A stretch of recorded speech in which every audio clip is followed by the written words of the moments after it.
Hello everyone, Assalamu alaikum. This is me Suhail Ahmed Khan and you people are watching BioBeats. हमने chapter 4 cell and tissue पढ़ रहे हैं। पिछले 10 दिनों में हमारे 10 लेक्चर हो गए थे।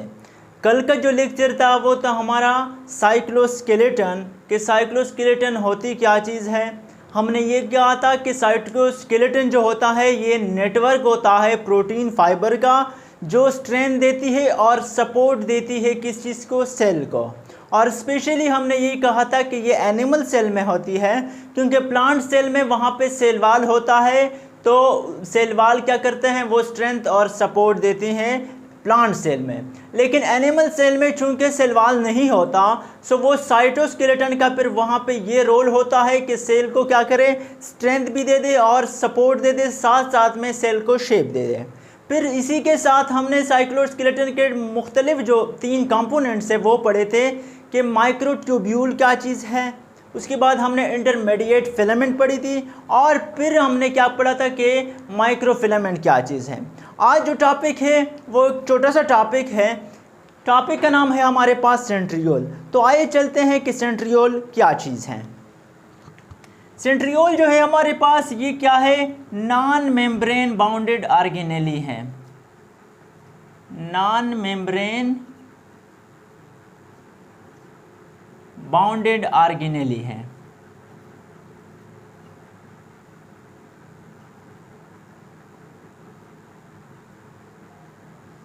उसके बाद सेंट्रियोल हमारे पास क्या है, ये मेनली फाउंड होता है कहाँ पे, mainly found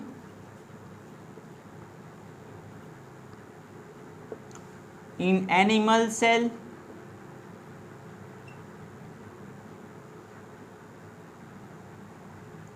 and also found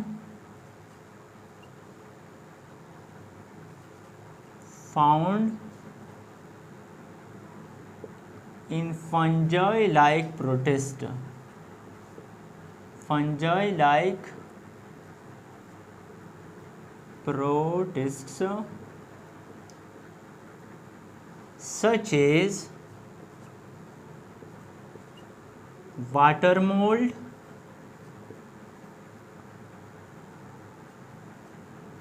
and slime mold।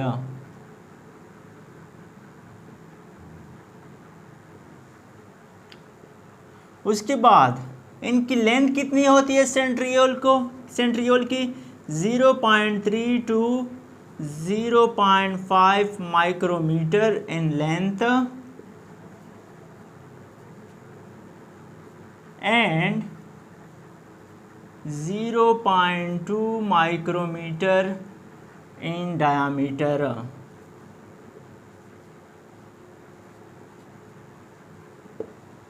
सही है। उसके बाद क्या होता है, इनका स्ट्रक्चर कैसे होता है, having rod like structure,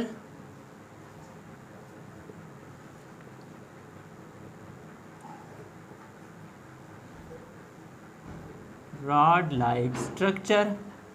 उसके बाद क्या होता है, they usually occur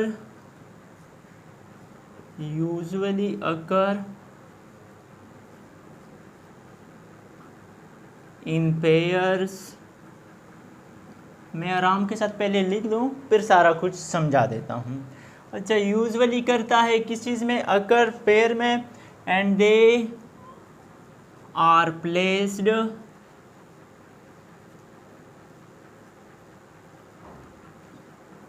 eight 90 angle, right 90 angle, they are placed at right angle,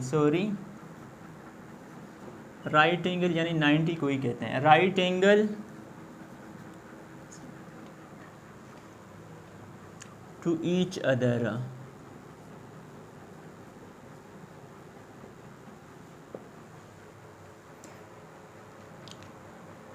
अच्छा देखिए बेटा, पहले कहते हैं कि सेंट्रियोल हमारे पास क्या है, नॉन मेम्ब्रेन बाउंडेड ऑर्गेनेली है। यानी सेंट्रियोल वो ऑर्गेनेली है जिनके ऊपर कोई मेम्ब्रेन नहीं होता।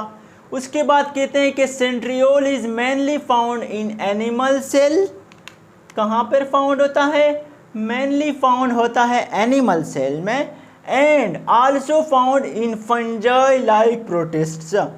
और उसी के साथ फंजाई लाइक प्रोटिस्ट जो होते हैं, फंजाई में नहीं बल्कि प्रोटिस्ट में होता है, वो किस चीज़ की तरह होते हैं? वो फंजाई की तरह होती है।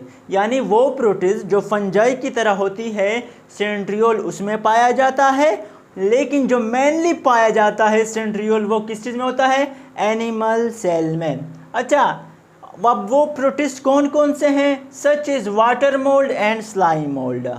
यानी कि सेंट्रियोल जो होता है वो एनिमल सेल में मेनली फाउंड होता है, और उसी के साथ साथ जो प्रोटिस्ट फंजाई लाइक प्रोटिस्ट हैं, जो प्रोटिस्ट होते हैं लेकिन वो फंजाई लाइक होते हैं, जैसे कि वाटर मोल्ड और स्लाइम मोल्ड, उसी में भी सेंट्रियोल पाया जाता है।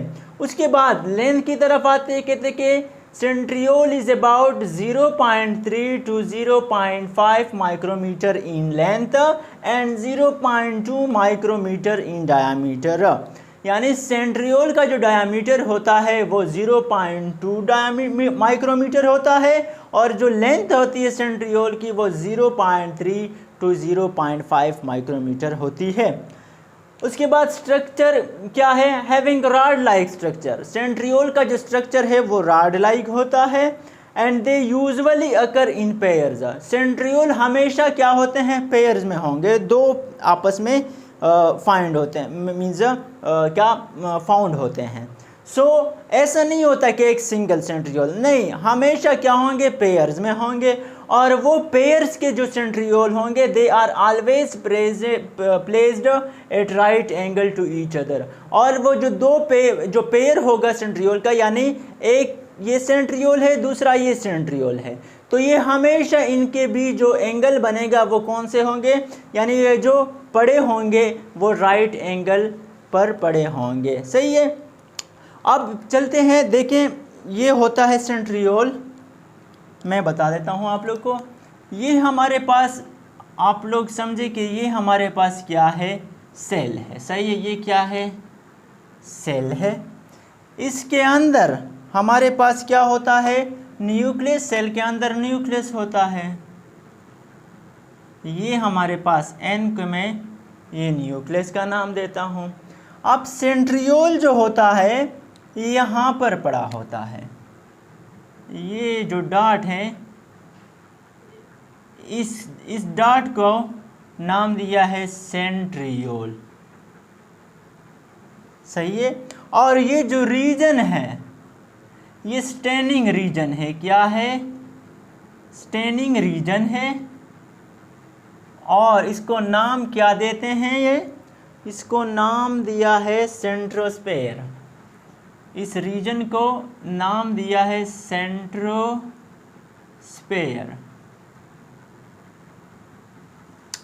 सही है। अब देखिए सेंट्रोस्फेयर क्या चीज़ है, मैं पहले इसको डिफाइन कर दूं। सेंट्रोस्फेयर क्या चीज़ है? सेंट्रोस्फेयर क्या चीज़ है? कोई अगर आपसे पूछे कि सेंट्रोस्फेयर क्या चीज़ है, तो आप क्या कहें कि a region, a staining region of cytoplasm where centriole is present।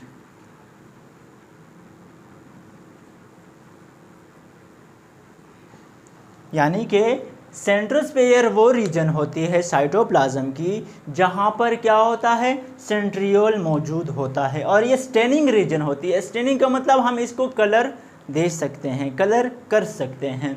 सो ये हमारे पास सेल है, सेल के अंदर ये सारा का सारा क्या है? साइटोप्लाज्म है, और यहाँ पर है बीच में क्या? न्यूक्लियस। और न्यूक्लियस के ऊपर ये जो डॉट बना है ये हमारे पास सेंट्रियोल है, और ये एक स्पेसिफिक रीजन में होती है, एक स्पेसिफिक स्टेनिंग रीजन में होती है, और उस स्पेसिफिक जो स्टेनिंग रीजन है उसको हम नाम देते हैं किस चीज़ का? सेंट्रोस्फेयर। अब सेंट्रोस्फेयर और सेंट्रियोल जब आपस में मिलते हैं क्या होता है? सेंट्रोस्फेयर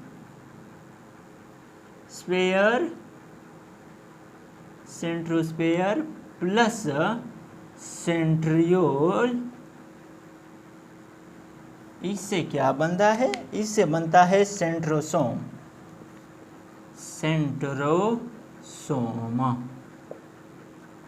यानी अगर हम कलेक्टिवली सेंट्रियोल और सेंट्रोस्फेयर को पढ़े तो उसको हम क्या कहते हैं? सेंट्रोसोम। यहाँ तक समझ आ गई? अब ये देखते हैं कि ये सेंट्रियोल की कंपोजिशन कैसे होती है। तो आइए चलते हैं कंपोजिशन की तरफ।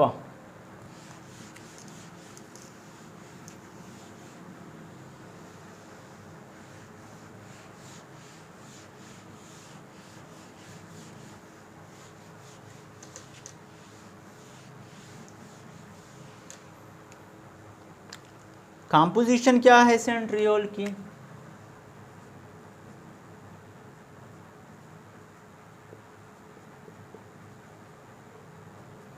कहते हैं कि each centriole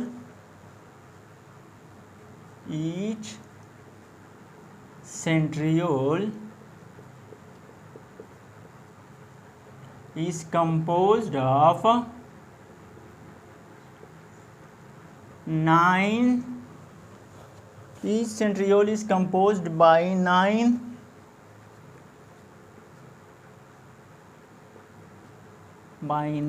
triplet microtubules.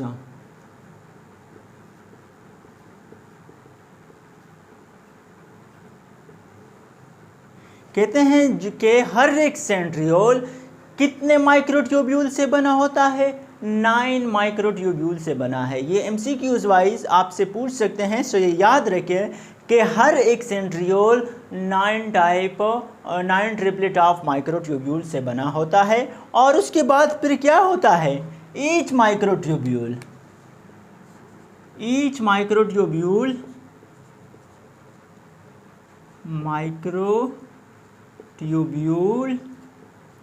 is further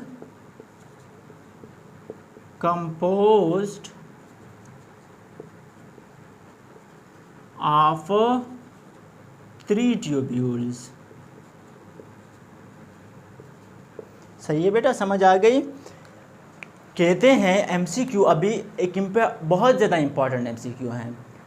आप किससे पूछ सकते हैं कि ये जो सेंट्रियोल है ये कितने ट्यूब्यूल से बना है? तो अब ये आपने नहीं कहना कि सर आपने तो पढ़ाया था कि 9 माइक्रोट्यूब्यूल, तो आप 9 को क्लिक करें। नहीं बेटा, ट्यूब्यूल का जब वो पूछते हैं तो ये तो 9 माइक्रोट्यूब्यूल है। और ये हर एक माइक्रोट्यूब्यूल, यहाँ पे मैंने लिखा है each microtubule is further composed of 3 tubules. तो हर एक माइक्रोट्यूब्यूल फिर 3 ट्यूब्यूल पे क्या होते हैं? ट्यूब्यूल से बने होते हैं। सो 9 ये हो गए और 3 ये। अगर इसको हम मल्टीप्लाई करें 9 × 3 तो ये हमारे पास आंसर आता है 27। तो अगर आपसे पूछे कि सेंट्रियोल कितने ट्यूब्यूल से बना होता है?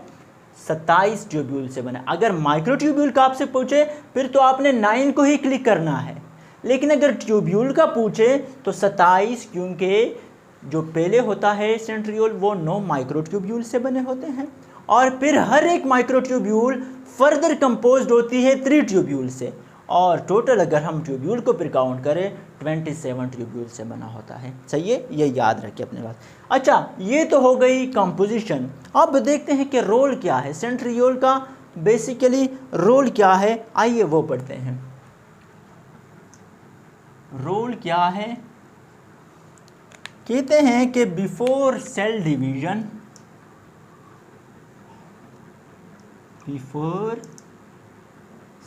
Division centriole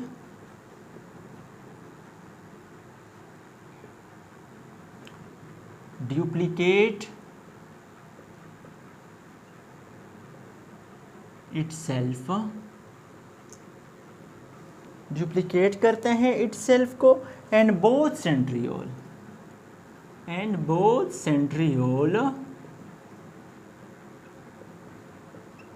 moves opposite sides of the nucleus।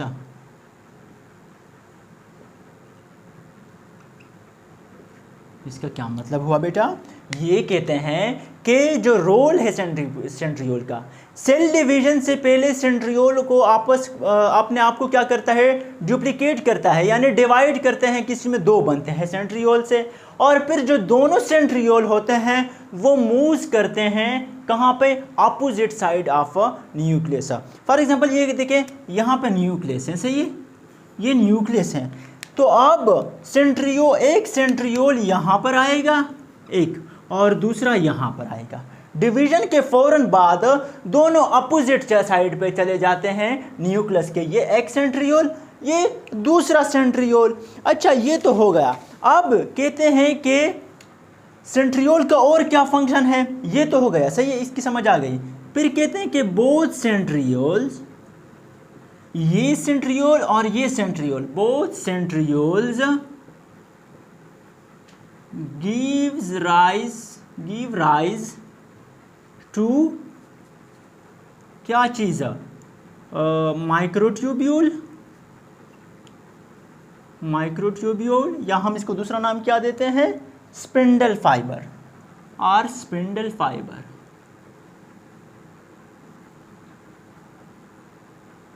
सही है।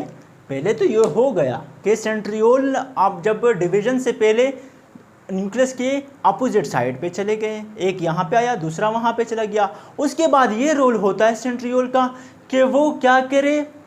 गिव राइज करे, यानी बनाए, क्या बनाए? माइक्रोट्यूब्यूल बनाए, या इसके साथ क्या करे? स्पिंडल फाइबर बनाए। और लास्ट जो है इसका रोल क्या होता है कि it also helps in formation, हाँ जी, it also play an important role in formation of cilia and flagella।